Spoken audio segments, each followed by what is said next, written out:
Welcome to Wisdom Trek with Gramps. Wisdom is the final frontier in gaining true knowledge. Our mission is to create a legacy of wisdom, to seek out discernment and insights, and to boldly grow where few have chosen to grow before. Hello, my friend. This is Gramps. Thanks for coming along on our trek to increase wisdom and create a living legacy. We are told in Proverbs chapter 16, verse 16, how much better to get wisdom than gold, and sound judgment than silver. Today is day 1613 of our trek, and it is time for another nugget of wisdom, which includes an inspirational quote, along with some wise words from Gramps for today's trek. If you apply the words that you hear today, over time, it will help you to become more healthy, wealthy, and wise as you continue on with your daily trek of life. So let's jump right in with today's nugget of wisdom.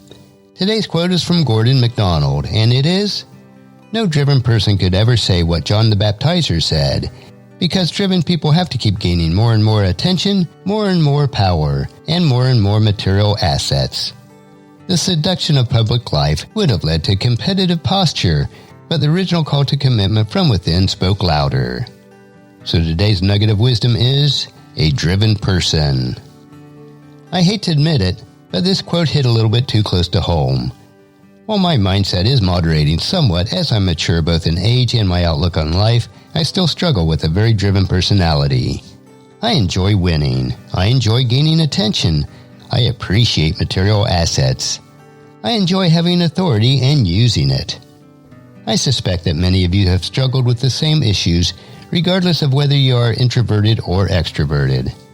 While there is nothing wrong with winning, gaining attention, material assets, or authority, our mindset and motives that underline the pursuit of them can lead us down an evil path. Just imagine if John the Baptiser had the attitude that we do. How would that have impacted his life in relationship to his cousin Jesus Christ? John was gaining ever-increasing popularity, with thousands coming to listen to him.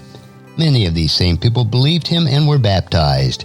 It would have been effortless for him to start thinking that he was something special. Of course, which in God's eyes he was. This was not his position or calling in life. He was to be a proclaimer and forerunner of Jesus Christ the Messiah. Yet with his growing popularity, John could have thought it was all about him. Jesus even backed this up when he said in Luke chapter 7, verse 28, "I tell you, of all who have ever lived, none is greater than John."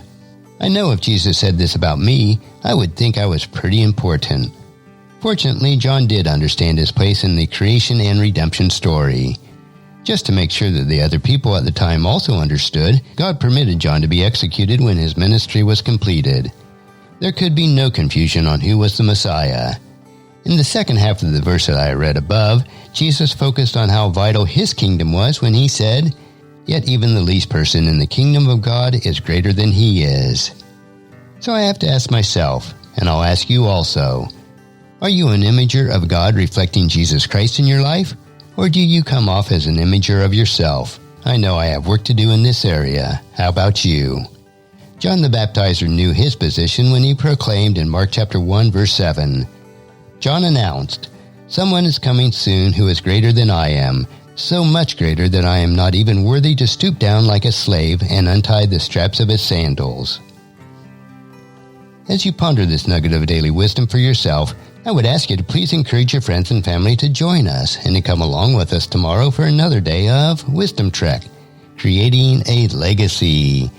If you'd like to listen to any of the past 1,612 treks or read the Wisdom Journal, they are all available at wisdom-trek.com. And I encourage you to subscribe to Wisdom Trek on your favorite podcast player so that each day will be downloaded to you automatically. And thank you so much for allowing me to be your guide, your mentor, but most importantly, I am your friend as I serve you through the Wisdom Trek podcast and journal each day. And as we take this trek of life together, let us always live abundantly, love unconditionally, listen intentionally, learn continuously, lend to others generously, lead with integrity, and leave a living legacy each day.